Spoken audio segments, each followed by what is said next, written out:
Esta é a WBCQ, o rádio trazendo ao mundo a última chance, direto de Monticello, Maine, Estados Unidos. Crimes violentos, agitação política, instabilidade financeira. Tudo aponta para uma crise iminente, uma crise como nenhuma outra. Sintonize a rádio World Last Chance para saber como você pode se preparar espiritualmente para o que está por vir. Rádio WLC, preparando um povo para o retorno iminente do Salvador. Olá e muito bem-vindo a mais um programa da World Last Chance. Eu sou seu apresentador Cris Deluca. E eu sou o Will Santos e obrigado por nos deixar fazer parte do seu dia. Um dos maiores privilégios que um cristão tem é invocar o nome do Senhor. Não temos que sacrificar uma galinha, muito menos precisamos nos mutilar ou fazer longas peregrinações para alcançarmos o favor de nosso Criador.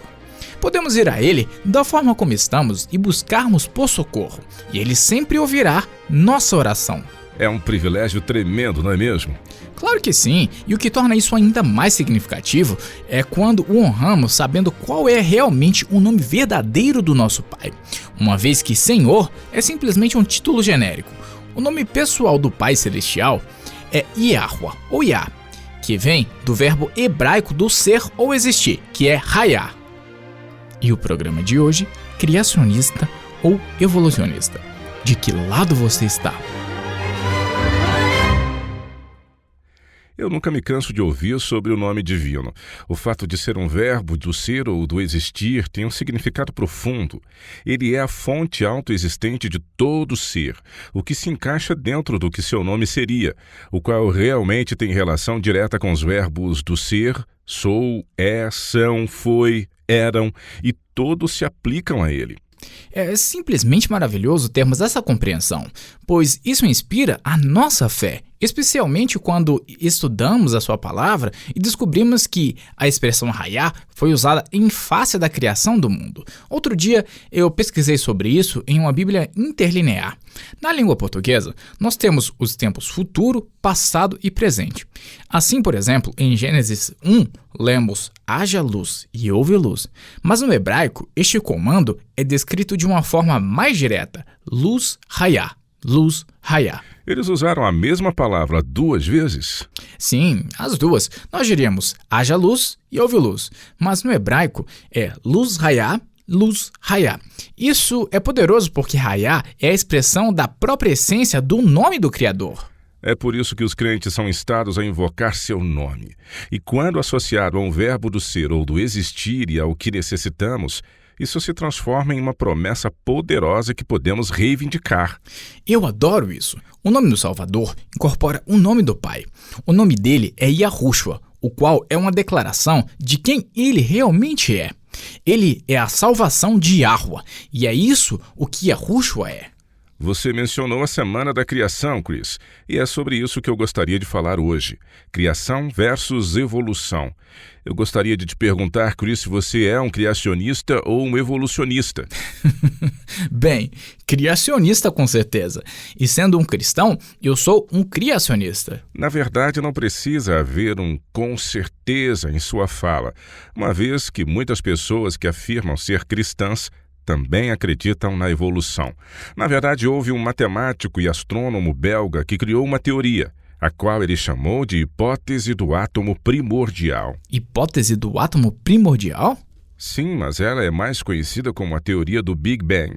Além de ser professor de física, ele também era, deixe-me pensar, um padre católico romano.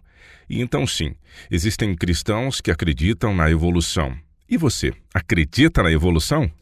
Eu não, mas pensando bem, por que você não define o que você quer dizer com criacionista versus evolucionista? Você quer saber se eu acredito que viemos do lodo de uma lagoa? Não. E se eu acredito que algumas espécies sofreram mutação e se adaptaram ao longo dos milênios? Claro que sim. Como você definiria todas essas concepções? Um criacionista é alguém que acredita no universo e que tudo o que nele foi criado foi pelo poder e palavra que saiu da boca de Yah. Um evolucionista seria alguém que acredita que a vida na Terra surgiu por meio de alterações sofridas ao longo do tempo e que levou bilhões de anos. Bem, então eu sou inquestionavelmente um criacionista.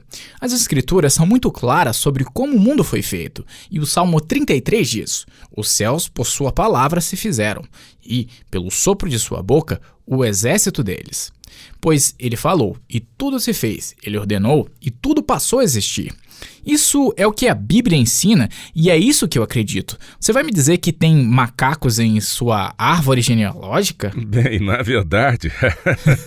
Cada árvore genealógica tem algumas frutas, um tanto estranhas. Por que não alguns macacos também? Certo. Bem, só para você saber, eu também sou um criacionista, e pelo mesmo motivo que você mencionou. Mas eu quero usar isso como ilustração de um ponto importante em que muitas pessoas tropeçam. Eles podem alegar ser criacionistas no sentido mais estrito da palavra. Eles podem até acreditar nela. Mas quando se trata de suas vidas espirituais, eles voltarão a ser evolucionistas. Agora você confundiu a minha cabeça. O que você quer dizer com isso?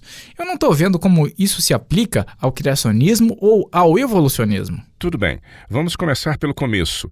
Vá para o primeiro capítulo de Romanos. Lá, Paulo está explicando que quando o mundo foi feito, Yahweh deliberadamente planejou sua criação de forma a controlar profundas verdades espirituais. Você já encontrou? Se sim, leia o verso 20, Romanos 1, 20. Ok, diz, abre aspas, porque os atributos invisíveis de Yah, assim o seu eterno poder, como também a sua própria divindade, claramente se reconhecem, desde o princípio do mundo, sendo percebidos por meio das coisas que foram criadas. Tais homens são, por isso, indesculpáveis. Fecha aspas. Antes de continuar, e muito que rapidamente, como você explicaria o uso da palavra divindade mencionada neste verso? Para aqueles ouvintes que já nos sintonizaram antes, sabem que aqui na World Last Chance, nós não acreditamos que as escrituras ensinam sobre uma divindade composta de 3 em 1. Então, o que você me diz, Will, desse versículo? Este termo tem a ver com a versão que você está lendo. A maioria das outras versões, mesmo em outras línguas, faz uso da palavra deidade ou divindade. Nós não devemos tropeçar em uma palavra designada por um grupo de tradutores. E é isso. E, novamente, o que isso quer dizer é que as coisas da natureza são projetadas especificamente para nos ensinar lições espirituais profundas. O que a história da criação ensina é a magnificência da justificação pela fé. E como você faz essa conexão? Gênesis 1, versículos 1 e 2. O que está escrito? No início, Elohim criou os céus e a terra. E o versículo 2? E a terra era sem forma e vazia, e as trevas pairavam sobre a face do abismo. Esta é a ilustração perfeita da mente do espírito de um pecador. Jeremias 17, versículo 9 diz: enganoso é o coração, mais do que todas as coisas, e desesperadamente corrupto. Quem o conhecerá? Nossas mentes e nossa forma de pensar são sombrios. Mas então Yahweh deu à luz a seu filho, Yahushua. A luz resplandece nas trevas, e as trevas não prevaleceram contra ela. Exatamente. Yahushua é a palavra de Deus. A palavra de Yah proferida na criação irradiou o mundo. Essa mesma palavra, recebida pela fé, irradia o coração humano. E é assim que somos recriados à imagem divina. O Criador é o Recriador. Sim, é verdade. Agora deixe-me te perguntar uma coisa importante, Chris. Não é uma pergunta capciosa, mas é importante. Durante a semana da criação, quando Yahweh disse, haja luz, luz raiar, quando a luz se tornou realidade ou apareceu? Assim que ele proferiu suas palavras. Não 12 horas depois, certo? Sabe, Chris, que há pessoas que acreditam que o dia bíblico teve seu início no pôr do sol. Sim, e as escrituras realmente revelam que o dia começou ao amanhecer. Ok, então quando Yahweh disse, haja luz, a luz apareceu 5 minutos depois? 1 minuto depois? Quando? Eu realmente nunca pensei sobre isso, mas eu acho que ela se tornou realidade assim que ele proferiu suas palavras de ordem. Foi isso, porque se você diz que a luz apareceu 1 minuto depois, você é considerado um evolucionista e que você também acredita que o mundo foi criado por meio de um longo processo e não por meio da palavra de Yah. Novamente, eu realmente nunca pensei nisso dessa forma, mas posso ver seu ponto. Agora vamos aplicar isso à nossa vida espiritual. A evolução atinge bem o cerne de uma das verdades mais poderosas e inspiradoras da fé apresentada nas Escrituras, que é: tudo o que a diz, isso imediatamente torna-se uma realidade. Vamos conferir isso lá em Mateus 8. Esta é a história de um dos milagres de Yahushua, que ilustra perfeitamente este ponto. Lembre-se que Yahushua veio para revelar o Pai. O Pai atuou por meio de Yahushua, e então o que Yahushua fez e disse é o que o Pai faria e diria se ele fosse humano. Você já encontrou? Se sim, comece a ler pelo verso 1 e leia até o 3. Está no livro de Mateus, capítulo 8. Ok, aqui. Ora, descendo ele do monte, grandes multidões o seguiram. E eis que um leproso, tendo se aproximado, adorou-o, dizendo: Senhor, se quiseres, podes purificar-me. E Yahushua, estendendo a mão, tocou-lhe, dizendo: Quero, fica limpo. E imediatamente ele ficou limpo da sua lepra. Quando sua lepra foi curada? Imediatamente. Você sabe, Will, que uma vez eu ouvi um sermão sobre isso? O pregador entrou em alguns detalhes bastante repugnantes, descrevendo os dedos do Salvador, sabe, afundando profundamente na carne podre do leproso. Foi muito nojento. E não foi isso que aconteceu, foi? O versículo 2 diz que Yahushua o tocou, dizendo. Isso significa que ele tocou o leproso e disse: Quero, fica limpo. Eu posso imaginar ele se aproximando e, ao estender a sua mão, proferir as palavras: Eu quero. E então, quando ele diz: Fica limpo, Yahushua o toca. Mas ele não tocou no leproso, não é mesmo? Sua palavra, que em si continha o poder, o qual ele havia recebido de Yah, curou o leproso imediatamente. Você está certo, Chris, em sua análise. E aqui está outro ponto. Era contra a lei de Moisés tocar em um leproso. Se Yahushua tivesse tocado na pele leprosa, ele próprio teria sido declarado impuro.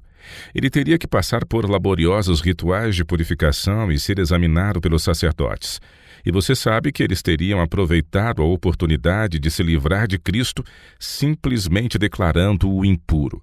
Teria sido uma maneira muito simples de bani-lo da sociedade e destruir sua influência sobre o povo. Mas ele não tocou em um leproso, ele somente tocou naquele homem depois que ele havia sido curado instantaneamente pela sua palavra. Agora... Espera um segundo, Will. Eu não quero passar por este ponto tão rápido assim. Minha mente está começando a assar e fumaça enquanto eu faço as conexões e tento aplicá-las à minha vida espiritual. Eu estou achando isso fantástico, mas eu gostaria de gastar apenas mais um minuto nas palavras proferidas por Yah e ao poder que isso revela. Já discutimos isso antes, mas acho que é apropriado repetir para aqueles ouvintes que nos sintonizam hoje pela primeira vez. Com certeza. Vamos abrir nossas Bíblias lá em Isaías 55. E o Chris está certo, queridos ouvintes. A palavra de Yah trouxe o universo à existência. E é por isso que essa é uma das maneiras pelas quais nos referimos a Yahweh, o chamando de Todo-Poderoso. E ele é. Sua própria respiração é tão poderosa, tão cheia de energia vivificante, que quando ele diz uma palavra, essa palavra contém o poder de fazer o que ele diz. Isso é o que diz Isaías 55. Você já encontrou? Sim, Isaías 55, versículo 10 e 11. Aqui, Yahweh está usando uma analogia. Ele está dizendo que sua palavra é dita e cumprirá tudo o que ele disser. Assim como a chuva é o agente ativo que faz com que a terra produza, a sua palavra funciona da mesma maneira. É uma passagem muito poderosa e uma das minhas favoritas. Diz... Porque assim como descem a chuva e a neve dos céus, e para lá não tornam, sem que primeiro reguem a terra e a fecundem, e a façam brotar, para dar semente ao semeador e pão ao que come, assim será a palavra que sair da minha boca. Não voltará para mim vazia, mas fará o que me apraz, e prosperará naquilo que a designei. Este sopro é traduzido em nossas Bíblias modernas como Espírito. Se você tem acesso a uma concordância e procurar na Bíblia pela palavra Espírito, o que você encontrará será respiração. Podemos ver em ação esse princípio desde Gênesis 1, onde o Espírito de Deus se movia sobre as superfícies das águas, até João 3, onde Yahushua explica a Nicodemos sobre a justificação. Por que nós não conferimos o que relata João 3? Nicodemos era um líder em Israel. Eu li em algum lugar que ele era um membro do Sinédrio. Ele entendeu conceitos espirituais profundos e então Yahushua foi capaz de compartilhar com ele pensamentos que ele não poderia compartilhar com as massas. Já estou aqui com João 3. Tudo bem, leia os versículos 5 a 7. Ok. Respondeu Yahushua: em verdade te digo, quem não nascer da água e do Espírito não pode entrar no reino de Yah. O que é nascido da carne é carne, e o que é nascido do Espírito é Espírito. Não te admires de eu te dizer, importa-vos nascer de novo. A palavra traduzida como Espírito vem do equivalente grego da palavra hebraica, que também é traduzida como Espírito no Antigo Testamento e novamente significa respiração.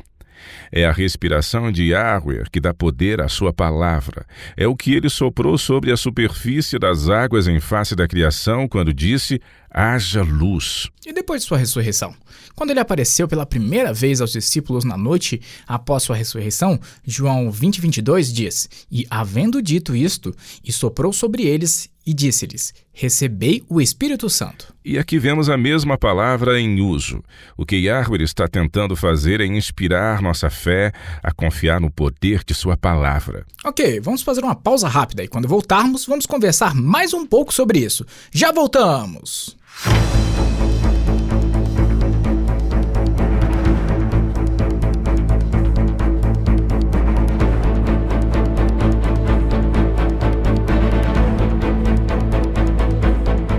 Que envolve o sábado é um dos tópicos mais incompreendidos pela cristandade.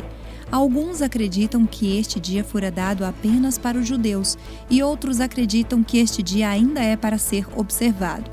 Quem observa o domingo vê a observância do sábado como uma obrigação de cunho legalista. Outros que guardam o sábado entendem que é um presente, uma oportunidade de gastar tempo com o Criador. Porém, a realidade é que muitas vezes a observância do sábado se torna um fardo que vem carregado com uma infinidade de tradições criadas pelo homem. Isto faz com que a guarda do sábado seja um fardo pesado e não algo que seja observado com alegria. Yahuwah entendeu que Satanás tentaria destruir as bênçãos do sábado sob o peso da tradição e dos padrões colocados como apropriados para a observância deste dia. Por meio das Escrituras, ele revelou o segredo de como obter as bênçãos ao guardar este dia.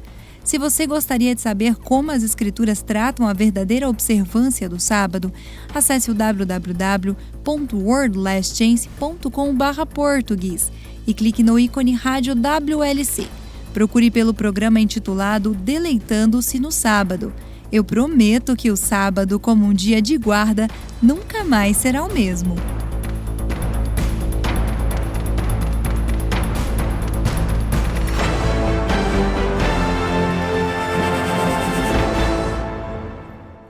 Ok, de volta ao que estávamos conversando.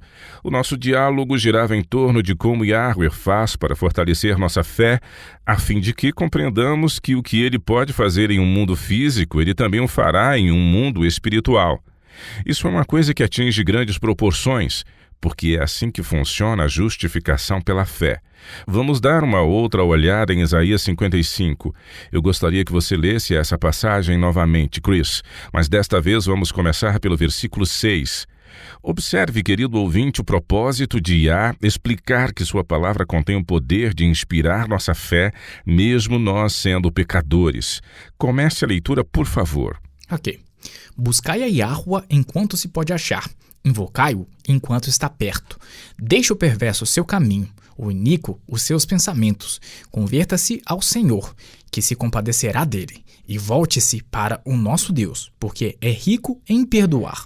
Este é o contexto em que nos é dito que a palavra de Yah tem o poder de fazer o que ela diz.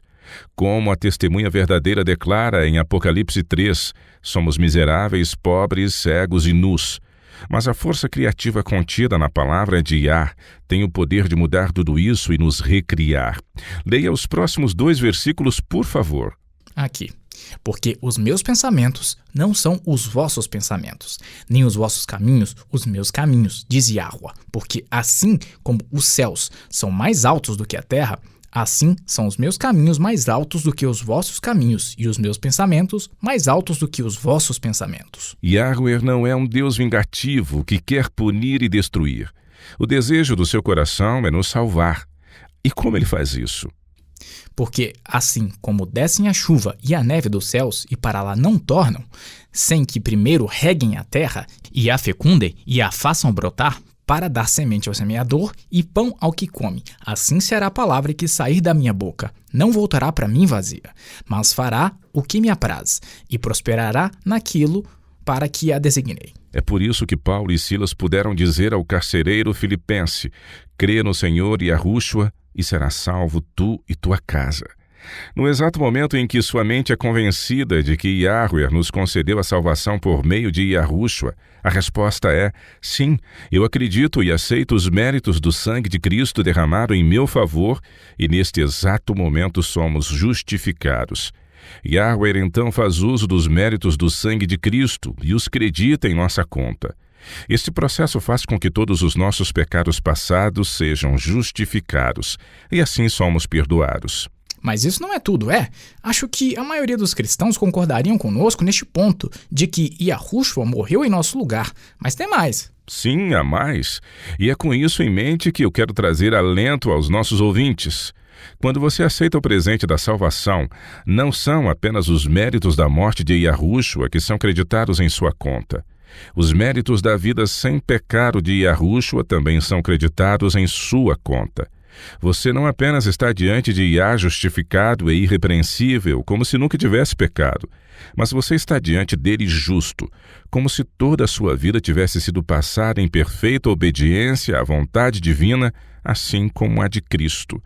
Esta é a justificação pela fé. É bastante inspirador, e não temos que, por nossos próprios esforços, tentarmos nos tornar melhores. O que é muito bom, porque por nós mesmos nós não conseguimos.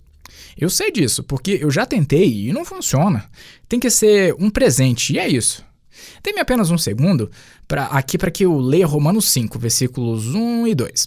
Esses versos descrevem a nossa situação diante de Yah, uma vez que somos justificados. Diz: justificados, pois, mediante a fé, temos paz com Yahuwah, por meio de nosso Senhor Yahushua Cristo, por intermédio de quem obtivemos igualmente acesso pela fé a esta graça na qual estamos firmes, e gloriamo-nos na esperança da glória de Yah. Fecha aspas. Isso não é lindo? Temos paz com Yah por causa do dom da justificação pela fé. Amém. O que eu gostaria que todos entendessem é como isso afeta a sua vida diária agora. E não é apenas pelos pecados do passado, é pela sua realidade atual, ou seja, neste exato momento. Como já é do conhecimento dos nossos ouvintes, a rádio WLC transmite ao redor do mundo em quantos países, Chris? 7? 8 idiomas diferentes? Eu acho que são 9. Bem, obviamente encontramos alguns problemas entre uma língua e outra. Em português, nós temos duas palavras, justificação e justiça. Isso pode causar confusão, pois são duas palavras com dois significados diferentes, certo? Errado. Ambos significam a mesma coisa. Sim, na verdade no grego eles são a mesma palavra, e eu ouvi dizer que também é assim no árabe. Justiça significa literalmente fazer o que é certo. E aqui é onde aprendemos sobre santificação. Quando nós aceitamos a morte de Cristo em nosso favor, nós somos justificados e sem delongas. A partir deste exato momento, estamos diante de Yah como se nunca tivéssemos pecado. Mas algo mais acontece, que é a santificação, e muitos não entendem o que ela realmente significa. Eu estou com o meu dicionário favorito aqui comigo. Eu fiz uma pesquisa muito rápida. A definição de santificação é o ato de tornar santo, em um sentido evangélico, o ato da graça de Deus pelo qual as afeições dos homens são purificadas ou alienadas do pecado e do mundo, e exaltadas a um amor supremo a Deus. É isso o que diz o seu dicionário? Sim, bem, pelo menos é o que diz nessa antiga edição de 1828. Em outras palavras, é um processo. Sim, é isso mesmo. Usando este mesmo dicionário, Chris, procure a palavra santificar. Qual a definição que você encontra para ela? Em um sentido geral, para limpar, purificar ou tornar sagrado.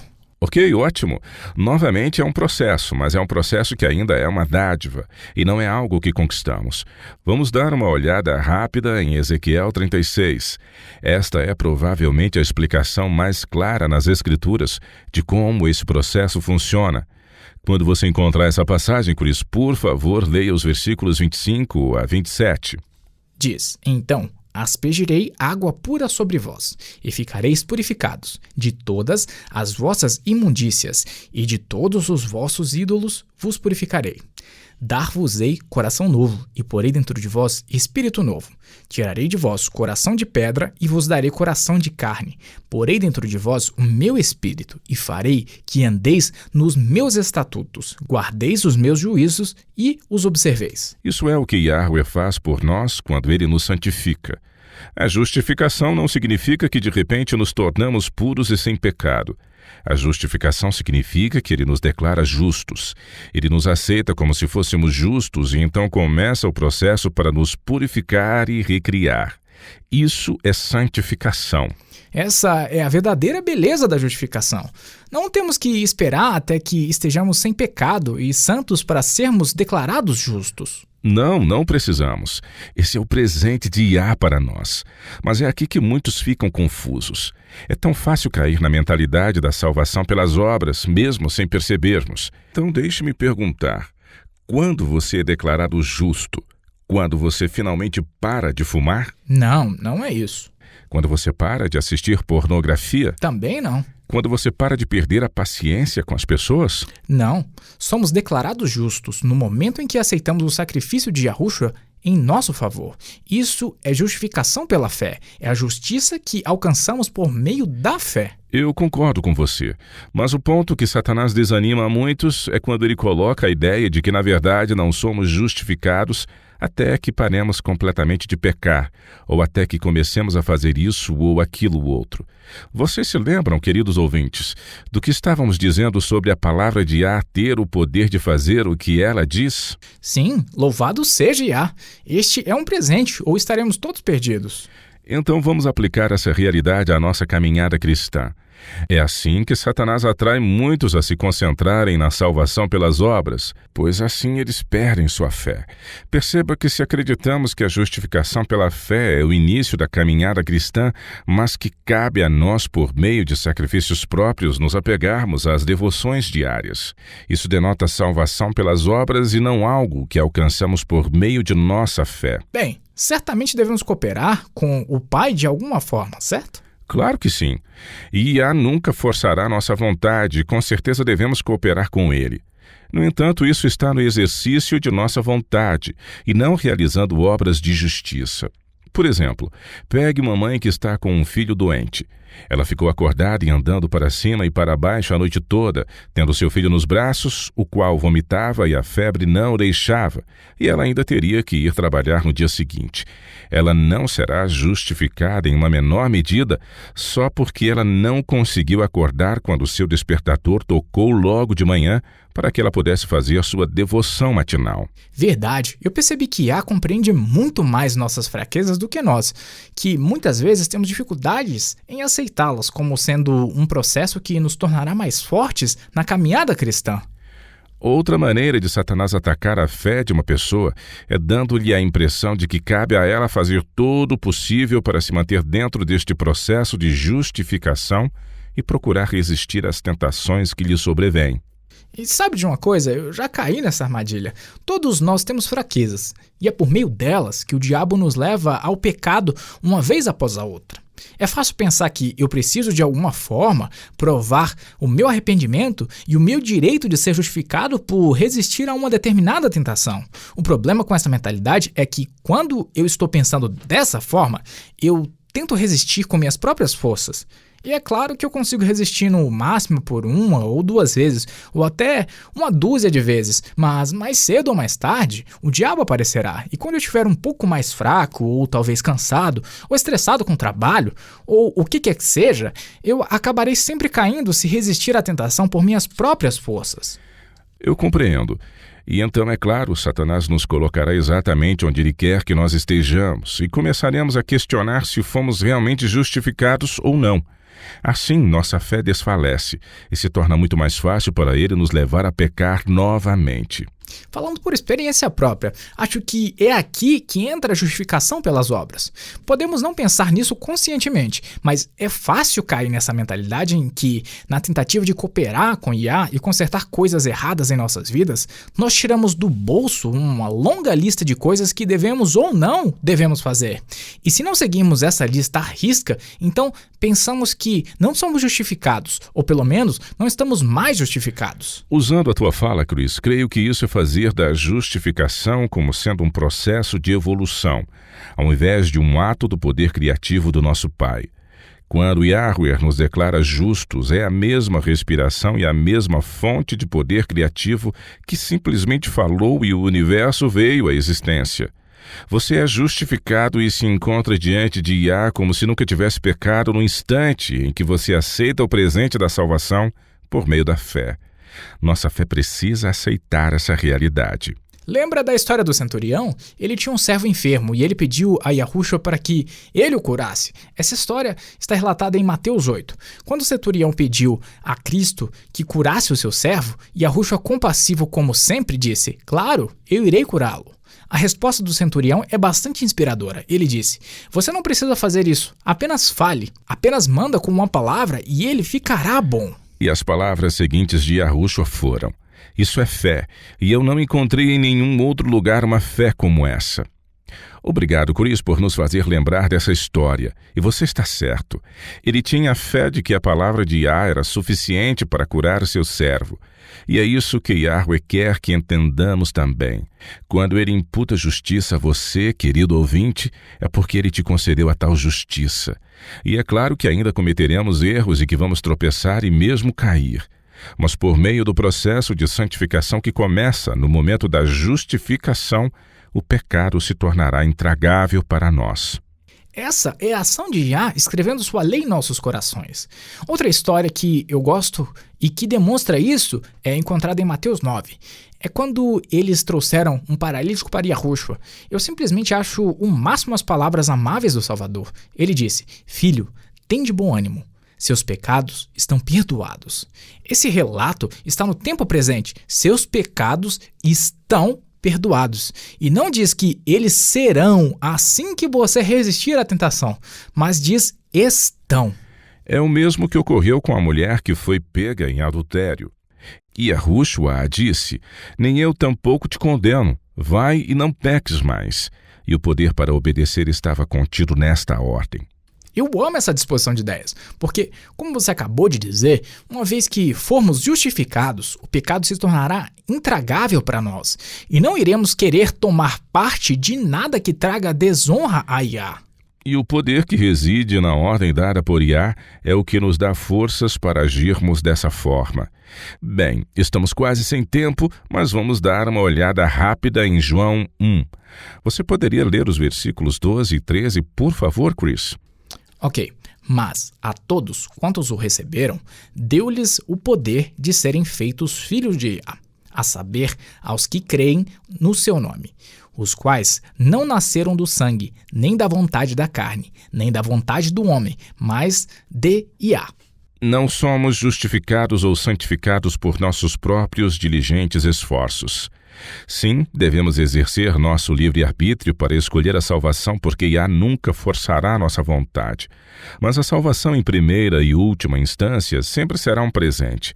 Nossa transformação, que atingirá seu clímax na glorificação em face do retorno de Yahushua, é também um presente galardoado por Yah, quando ele escreve sua lei em nossos corações. Eu sei que estamos sem tempo, mas abra rapidamente Efésios 2, por favor. Esta é uma explicação muito clara do processo de santificação iniciado no momento da justificação. Efésios 2, de 1 a 10. Ok, aqui. Ele vos deu vida, estando vós mortos nos vossos delitos e pecados, nos quais andastes outrora, segundo o curso deste mundo, segundo o príncipe da potestade, do ar, do espírito que agora atua nos filhos da desobediência, entre os quais também todos nós andamos outrora, segundo as inclinações da nossa carne, fazendo a vontade da carne e dos pensamentos, e éramos, por natureza, filhos da ira, como também os demais. Mas Iá, sendo rico em misericórdia, por causa do grande amor com que nos amou, e estando nós mortos em nossos delitos, nos deu vida juntamente com Cristo.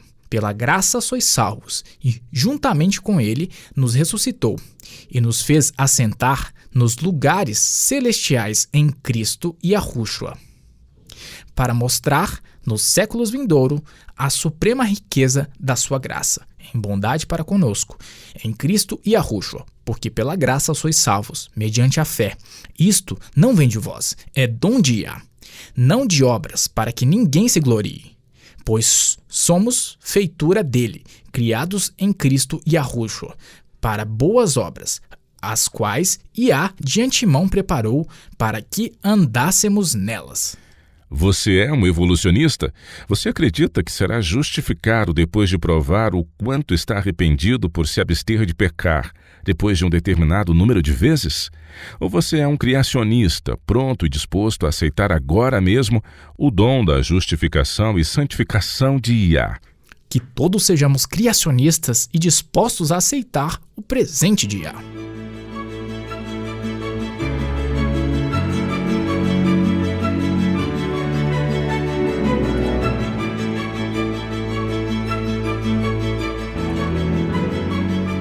Você está ouvindo a Rádio World Last Chance, na WBCQ, na frequência de 9.330 kHz, na faixa de 31 metros.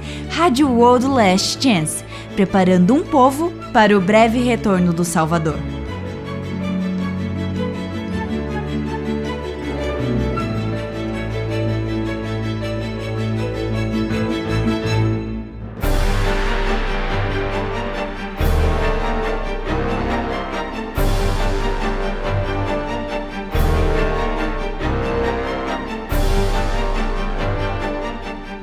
O Papa Francisco fez história em 2013 quando se tornou o primeiro jesuíta eleito para o trono de Pedro. Foi uma espécie de regra não escrita que os jesuítas nunca ocupariam altos cargos da cúria. De fato, em 1773, o Papa Clemente XIV definitivamente suprimiu a ordem dos jesuítas porque temia que eles estivessem tornando-se poderosos demais. E então, o que mudou? Se o Papa é um jesuíta, e ele é, você sabe no que os jesuítas acreditam? O que significa religiosamente e politicamente que o chefe da Igreja Católica Romana seja um jesuíta? Você precisa conhecer mais sobre este tema, porque estes são estupendos movimentos. Visite nosso site www.worldlastchance.com/português para aprender sobre os jesuítas, o que eles acreditam, o que fazem e seu papel nos eventos finais desta terra. Visite-nos hoje no www.worldlastchance.com/português.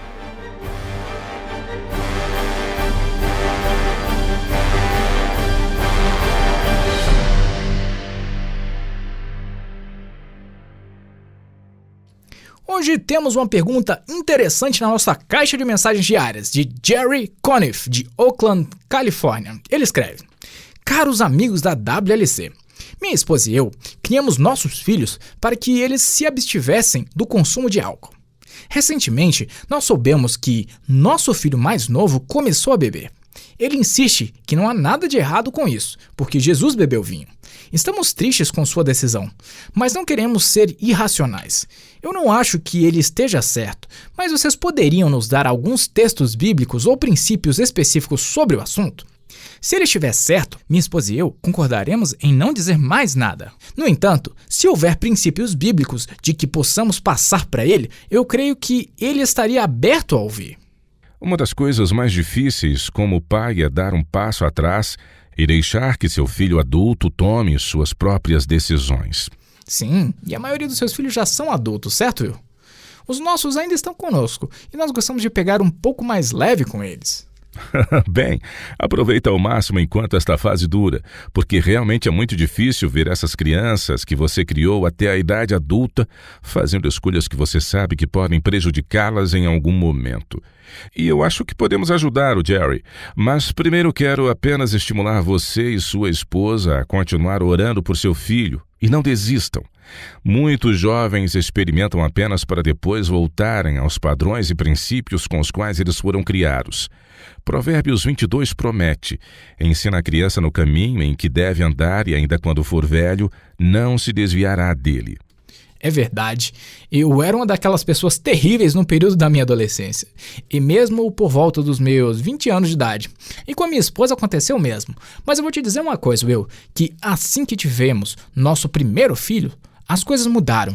A percepção de que você é responsável por aquele pequeno ser e de ensiná-lo o que é certo e o que é errado teve um efeito muito grande sobre nós. Isso acontece com frequência. Continue orando, Jerry. As orações dos pais são muito preciosas para Yahweh. Porém, em relação à sua pergunta, a WLC acredita que a posição da Bíblia é clara. O álcool em qualquer circunstância não é recomendado, muito menos tolerado. Na verdade, em Provérbios 20, verso 1, afirma claramente: o vinho é escarnecedor, e a bebida forte é alvoroçadora. Todo aquele que por eles é vencido não é sábio. Estas são palavras sábias do homem mais sábio que já viveu na face da terra. E em Provérbios 23, versículo 31, ele ainda é mais incisivo e contundente. Diz: não olhes para o vinho quando se mostra vermelho, quando resplandece no copo e se escoa suavemente. Eu não quero discutir com você nem nada, Will, pois esses textos são muito claros. Mas abstinência sem nenhum tipo de álcool? E o princípio da moderação em tudo? É tão errado assim quando você procura relaxar ao voltar do trabalho e de vez em quando você decide tomar uma taça de vinho? Os textos que você leu, para nós, certamente se aplicam aos alcoólatras. Mas e se uma pessoa não é alcoólatra? Ela bebe ocasionalmente, isso seria tão ruim assim? Existe até estudos que dizem que uma taça de vinho tinto é benéfica para o coração. Essas são dúvidas bem pertinentes, Chris. Eu não sou um cientista médico, mas arrisco um palpite de que se o vinho tinto é bom, o suco de uva puro e sem açúcar é ainda melhor. Outro ponto é que quando eu cheguei na fase jovem, sempre nos disseram que o consumo de álcool mata as células cerebrais. Na verdade, o consumo moderado de álcool não mata as células cerebrais. No entanto, isso certamente as prejudica. Bem, esse é um bom ponto. Qualquer um de nós poderia realmente prejudicar o funcionamento de nosso cérebro com o que ingerimos? Em um estudo publicado pelo New York Times, a doutora Roberta Pinkney descobriu que o álcool prejudica a função cerebral em adultos ao danificar os dendritos portadores de mensagens nos neurônios do cerebelo. Isso reduz a comunicação entre os neurônios, altera sua estrutura e causa algumas das deficiências associadas à intoxicação. Outros estudos, incluindo um publicado no Jornal Médico Britânico no ano de 1997, chegaram a resultados semelhantes. Então, tudo se resume a isto. Nos últimos dias desse mundo, quando os enganos e fascinações de Satanás são mais sutis e tentadores do que nunca, podemos realmente nos dar ao luxo de fazer qualquer coisa que prejudique nosso discernimento das coisas deste mundo? Não creio que nós queiramos isso. Ok, mas e as referências no Novo Testamento a Yahushua bebendo vinho? Por exemplo, veja seu primeiro milagre, na festa de casamento em Caná. Ele transformou água em vinho. Muitas pessoas usam essa desculpa com base na suposição de que Yahushua consumiu vinho. Como o filho de Jerry? Sim, como ele. O que precisamos lembrar é que a verdade é consistente, assim também como os ensinos das Escrituras o são. E em todas as Escrituras, sempre que alguém era especialmente dedicado ao serviço de Yah, era comandado que se abstivesse do álcool. Você poderia nos dar alguns exemplos? Bem, em Levíticos 10, Yah ordenou que os sacerdotes que serviam diante dele não bebessem álcool nos serviços realizados ou seriam mortos. E ele fez disso um estatuto perpétuo que ocorreria durante as gerações. O propósito disso, ele explicou no versículo seguinte, que era, abre aspas, para fazerdes diferença entre o santo e o profano e entre o imundo e o limpo. Portanto, a abstinência do álcool é sempre equiparada à santidade e total compromisso com o serviço de Yah. Eu compreendi. É por isso que quando alguém fazia um voto nazireu, deveria se abster completamente do álcool. Ah, certo. É por isso que quando um anjo foi enviado à mãe de Sansão, ele ordenou que ela não comesse nada impuro ou bebesse vinho ou bebida forte. E lembre-se que o motivo dado foi que Sansão deveria ser um nazireu desde o ventre. Você, querido ouvinte, poderá ler sobre isso em Juízes 13, como também em Lucas 1. Quando um anjo apareceu a Zacarias e predisse o nascimento de João Batista, ele disse: pois ele será grande diante do Senhor, não beberá vinho nem bebida forte, será cheio do Espírito Santo, já do ventre materno. Agora, se o precursor do Messias foi o Nazareno, que era um título dado ao nazireu, o qual era completamente dedicado ao serviço de Iá, é lógico que o próprio Salvador o seria também, e encontramos isso apoiado nas Escrituras. Por que você não lê para nós, Cris, Mateus 2:23? Tudo bem. Aqui neste verso está falando sobre José, quando ele estava retornando do Egito. Diz: e foi falando de José habitar numa cidade chamada Nazaré, para que se cumprisse o que fora dito por intermédio dos profetas. Ele será chamado Nazareno. O autor do livro de Mateus reconheceu o significado de Yahushua vindo da vila de Nazaré. A grafia grega da palavra Nazaré pode ser uma de duas coisas. Ou Mateus estava fazendo uso de um trocadilho com as palavras, referindo-se a Isaías 1:11, a qual era uma profecia sobre o Messias, o comparando com um ramo, ou com uma ligeira variação na grafia, poderia estar fazendo uma referência clara aos nazireus, como aqueles que eram dedicados ao serviço a Iá, que se abstinham do álcool e carnes impuras. Isso é bem interessante, mas ainda não explica sobre o que está relatado nas Escrituras quando diz que Yahushua bebeu vinho, ou que ele transformou água em vinho em seu primeiro milagre. O que você tem a dizer sobre isso? Eu diria que isso se aplica ao mesmo princípio aplicado para outros assuntos polêmicos que muitas vezes nos deparamos. Nós reunimos o peso das evidências.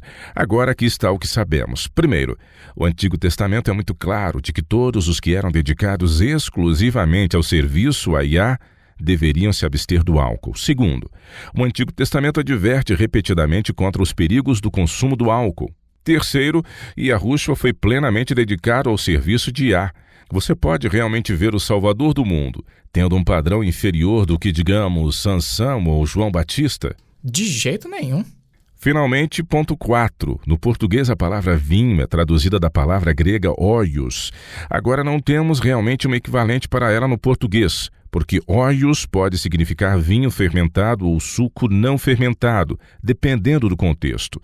E quando juntamos tudo isso, temos a reprovação de bebidas alcoólicas no Antigo Testamento, a certeza da Bíblia de que Iá nunca muda, e a palavra grega que pode se referir a vinho fermentado ou suco não fermentado. E o que temos? Bem, a conclusão lógica a ser tirada é que óios no Novo Testamento está se referindo a suco não fermentado e não ao vinho, porque a verdade é que a Bíblia sempre será coerente com ela mesma. Agora, isso é bem interessante, e é por isso que eu gosto tanto das palavras. Nós podemos aprender muitas nuances diferentes quando sabemos o que as palavras realmente significam. Paulo disse aos Coríntios: portanto, quer comais, quer bebais ou façais outra coisa qualquer, fazei tudo para a glória de Yahweh. Os cristãos modernos se esquecem de que não faz tanto tempo assim que a abstinência total do álcool era de praxe entre os cristãos. Eles afirmam que a Bíblia consente que se faça uso moderado do álcool. E, novamente, eles se baseiam nessa suposição de um mal entendido da palavra original traduzida para o português como sendo vinho. Vamos dar uma olhada em Isaías 65, versículo 8. Leia, Chris, para nós. Ok. Assim diz Yahuwah: como quando se acha vinho num cacho de uvas, dizem: não o desperdices, pois há bênção nele. Assim farei por amor de meus servos, e não os destruirei a todos. A única coisa que a palavra vinho, de uma forma geral, pode se referir é ao suco fresco, que é o único tipo de bebida que provém da uva que Yahweh declarou ter uma especial bênção. Não há nenhuma dádiva em algo que vicia e confunde a mente e os sentidos. Realmente não há. Há muitas outras coisas envolvidas dentro desse assunto do que eu pensava. Obrigado por escrever, Jerry. Também aprendi algo novo hoje. Se alguém mais tiver perguntas, comentários e pedidos de oração, envie-nos uma mensagem. Acesse o nosso website no www.wordlastchance.com/português e clique no ícone Rádio WLC. Nós queremos ouvir de você também.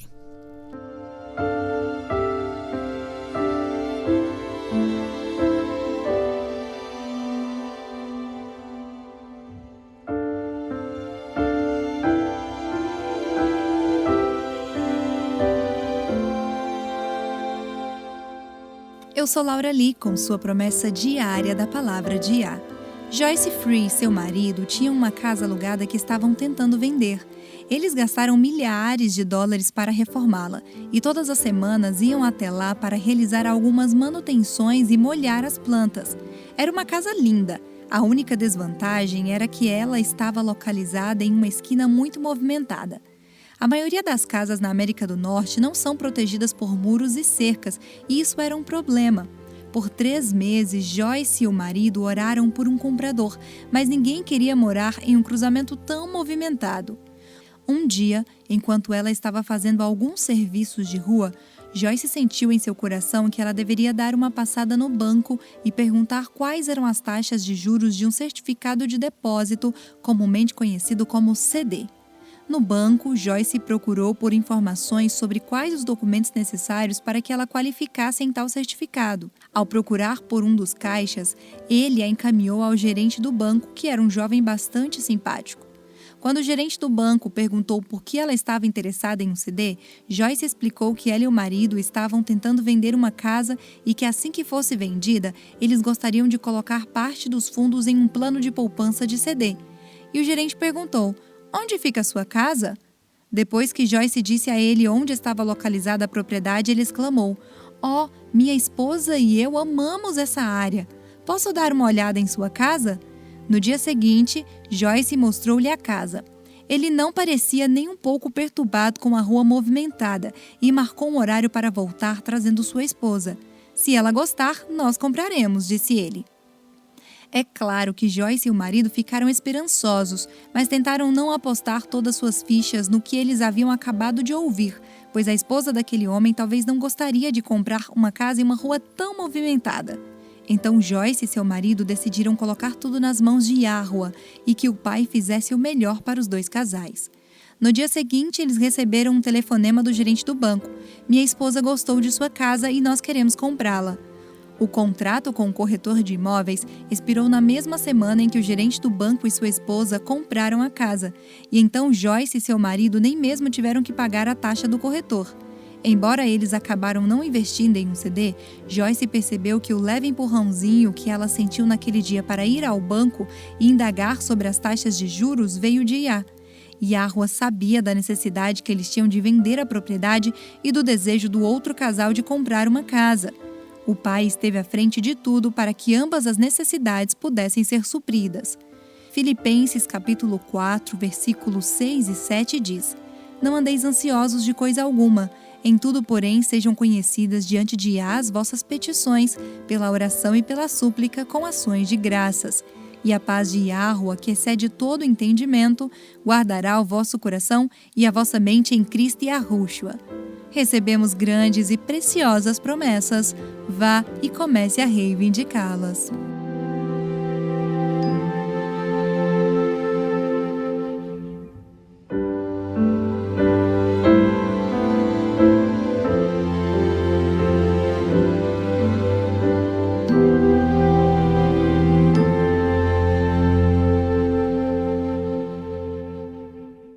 Quanto mais estudo o assunto da justificação pela fé, mais fico maravilhado com o grande amor de Iá. E quanto mais eu vejo essa realidade em minha própria vida, mais eu vejo o quanto da minha caminhada espiritual tinha firmado suas bases em uma forma de salvação pelas obras. E eu não estava ciente disso. E também, eu nunca quis que isso acontecesse, mas aconteceu. Isso aconteceu comigo também, mas a mensagem da justificação pela fé é a verdadeira essência da mensagem do Evangelho. Estas são as boas novas que fizeram com que os mártires permanecessem fiéis até o fim. É essa a constatação que desencadeou a Reforma Protestante. Você se lembra de Martinho Lutero em sua viagem a Roma? Ele estava subindo de joelhos a escadaria que levava ao pretório de Pôncio Pilatos. Como penitência por seus pecados e como uma voz vindo do nada, ele ouviu as palavras de Romanos 1,17 que dizia: "O justo viverá da fé." Não por obras e nem pela abstinência do pecado, muito menos por meio de sua própria força de vontade, mas sim por meio da fé. Isso é fantástico! Você sabe o que, quando eu comecei minha caminhada cristã, eu tinha toda a minha juventude pela frente. E eu tinha certeza de que quando eu chegasse à idade que eu estou agora, eu estaria muito mais semelhante a Cristo, mas eu ainda sou aquele mesmo homem. E depois de tanto tempo, eu percebo que eu ainda tenho herdado e cultivado muitas tendências para o pecado. E nós ainda carregamos conosco nossa natureza pecaminosa. Exatamente. E não há nada que possamos fazer sobre isso. Nada além de escolher aceitar o presente da salvação. Deixe Yahweh declará-lo digno e acreditar os méritos da morte e vida de Yahushua em seu favor. É o que ele deseja fazer por cada um de nós. Eu gostaria de encerrar com 1 João 3, de 1 a 2. Diz: "Vede que grande amor nos tem concedido o Pai, a ponto de sermos chamados filhos de Iá." Amados, agora somos filhos de Iá, e ainda não se manifestou o que haveremos de ser. Sabemos que quando ele se manifestar, seremos semelhantes a ele, porque haveremos de vê-lo como ele é. Louvado seja o nome de Iá. Ouçam, caros ouvintes, não há nada que qualquer um de nós possa fazer para alcançar a justificação e o perdão, como também não poderemos alcançar a santidade, mas a justificação e o perdão são presentes que estão à nossa disposição. Nós não precisamos esperar até que nos tornemos os melhores, mesmo antes de sermos declarados justos e recebermos o poder de nos tornarmos filhos de Iá. Ele está disposto a fazer isso por nós hoje. Aceite esse presente pela fé, e você será considerado digno, porque a sua palavra assim o diz. Junte-se a nós novamente amanhã. E até lá, e lembre-se, Yahuwah te ama, e ele é digno de confiança.